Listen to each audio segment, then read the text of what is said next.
दीवार पर टंगी सास। पंजाबी में कहावत है, सास चंगी होवे या ते दीवार ते टंगी होवे।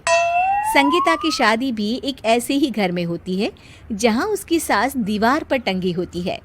ससुर और पति शादी के पहले दिन उसे सास के फोटो के सामने ले जाते हैं, जहां ससुर जी कहते हैं, बेटा बेटा संगीता, ये तुम्हारी सास थी, बहुत नेक और भली, लेकिन थोड़ी गुस्सैल थी। गुस्सा आने पर सब तहस नहस कर देती थी, पर अब ये इस दुनिया में नहीं है।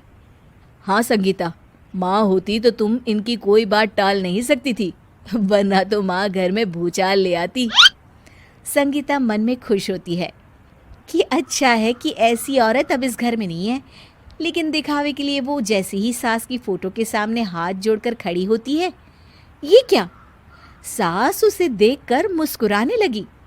संगीता आंखों को मलकर एक बार फिर से देखती है, लेकिन फिर सास के चेहरे का भाव, भंगिमा यानी एक्सप्रेशन बिल्कुल बदले होते हैं। वो अपने पति और ससुर को कहती है, माँ की तस्वीर तो स्माइल कर रही है। ना ना बेटी, ये कैसे संभव है? जरूर तुम्हें कोई गलती हुई होगी, ऐसा कैसे हो सकता है? लगता है तुम शादी की सारी फॉर्मेलिटी करते करते थक गई हो, तुम्हें आराम की जरूरत है संगीता। खैर, सारे संगीता की बात को इग्नोर कर कमरे में चले जाते हैं। वैसे सास की फोटो पर एक्सप्रेशन एक के बाद एक बदलते ही रहते हैं। सुबह होती है, पति और ससुर को काम पर भेजकर संगीता कमरे की सफाई करने में लग जाती है कि तभी उसे आवाज आती है, टेबल ठीक से साफ करो। ऐसे भी कोई टेबल साफ करता है? इससे अच्छा तो ये गंदा ही था। किसी औरत की आवाज सुन संगीता दंग रह जाती है और सोचने लगती है कि आवाज कहाँ से आई। आवाज को नजरअंदाज कर वो फिर से अपना काम करना शुरू करती है, लेकिन इस बार तो आवाज बिल्कुल उसके कान के पास से आती है। मेरा घर है ये, जब तक मैं थी चमका कर रखती थी, हर एक चीज शीशे की तरह थी। तुम्हें तो ना सफाई आती है ना कुछ पता है। क्यों तुम्हें मेरे घर की जिम्मेदारी दे दी गई है? पता नहीं तुम में मेरे बेटे को क्या दिखाई दिया। मैं होती तो एक से बढ़कर एक लड़कियों की लाइन लगा देती। अब संगीता को समझने में देर नहीं लगी कि ये आवाज किसी और की नहीं बल्कि उसकी सास की है, जो दीवार पर टंगी है। वो उसके पास जाती है और कहती है, नमस्ते सासू माँ, मुझे तो कल ही लग रहा था कि दीवार में कुछ काला है।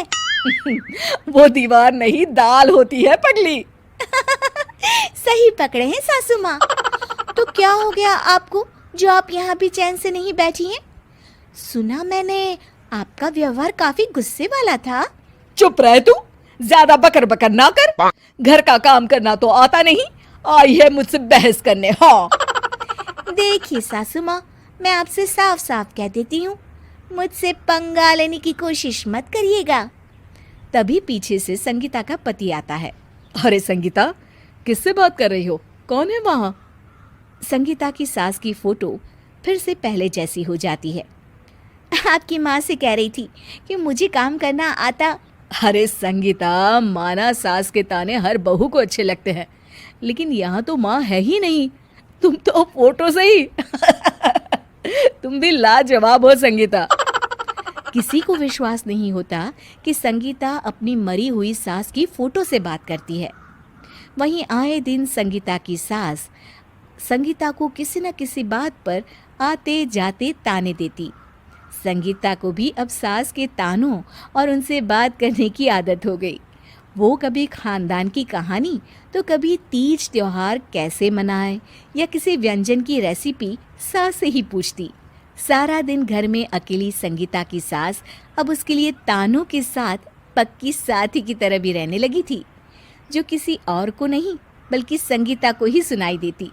तो देखा आपने, सास बहू का रिश्ता हर रिश्ते से ऊपर होता है, फिर चाहे वो खट्टा हो या मीठा।